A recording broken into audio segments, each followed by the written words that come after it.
Alrighty, so this is my video log number 7.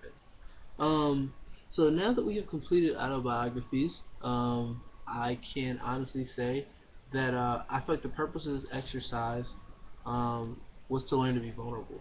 As a pure dialogue facilitator, we have to clearly um, facilitate and host dialogues that are very emotional. They're very touching, and they really get down to the core of these issues that we're really trying to battle. These aren't um, everyday issues or things that are just simple black and white answers. There's a lot of gray area, and the main thing that I feel like was learned through this was understanding how to cope with the gray area. So I feel like we were encouraged to do this to learn to be vulnerable, to learn to cope with that gray area, to learn to deal with how it's okay to cry, or it's okay to feel emotional, or it's okay to feel bad, or it's okay to feel as if something that you just said hurt, and it might have hurt you, it might have hurt somebody else, it might have hurt everyone in the room.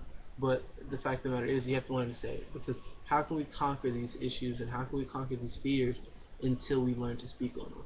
So I'm proud. I'm proud of everybody that spoke. I'm proud of myself. I'm proud of those who cried but continued. I'm proud of those who thought they couldn't do it but still did it, because it was great. It was just an emotional opportunity for everybody to really focus in and hone in on the issues that they had growing up and they have currently, or that they're scared of facing in the future.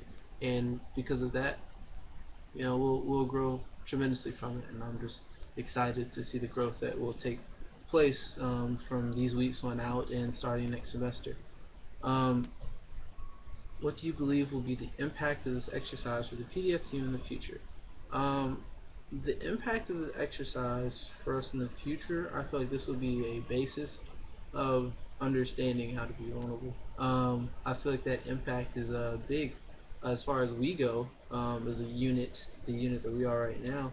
I feel like that'll allow us to understand how to cope better with, first and foremost, our partners, and those are the main people that we really have to focus on, because those are the ones that we're going to be in close contact and proximity with on a day-to-day basis.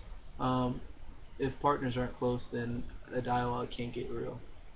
So I'm pretty sure that the impact of this exercise is really focused on getting partners closer together so that we can really understand that I saw you at your low and you saw me at my low. And it's okay. It's fine for us to move forward here, because we both experienced something that was very traumatic. We both experienced something that hurt, and now it's time for us to move forward. So that's what I feel like the impact will be from it. I also want to say that I really found it interesting. Um, well, not necessarily interesting, but I found it great with the fact that even past facilitators went, and that was great because it gave us, the new facilitators, an opportunity to see that yes, they went through it and it was difficult for them to go through it again. You'll never be in a position where something vulnerable isn't vulnerable to you twice. You might get better at speaking in front of people. You might get better with dealing with situations. You might be better at coping, but at the same time, that doesn't mean that talking about a tough situation doesn't hurt. And it means a lot, and it takes a lot of courage. And I feel like that's something that we as PDFs need to have to speak in front of these incoming freshmen or incoming transfer students, is to really have courage and be able to say that we're students in college, and first and foremost at Clemson University, we're a family, and we need to be accepting, we need to be encouraging of our family. So I feel like this will be an opportunity for us to be vulnerable, for us to not feel inferior um, in front of each other, and to learn to grow as a unit, as a partnership, and to just really feel good about each other, to feel good about yourself, to understand that we're all individuals.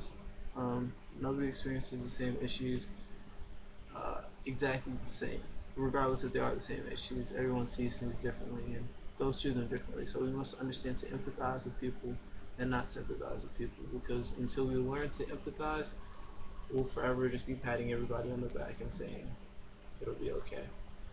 So this is all I have, and can't wait for class.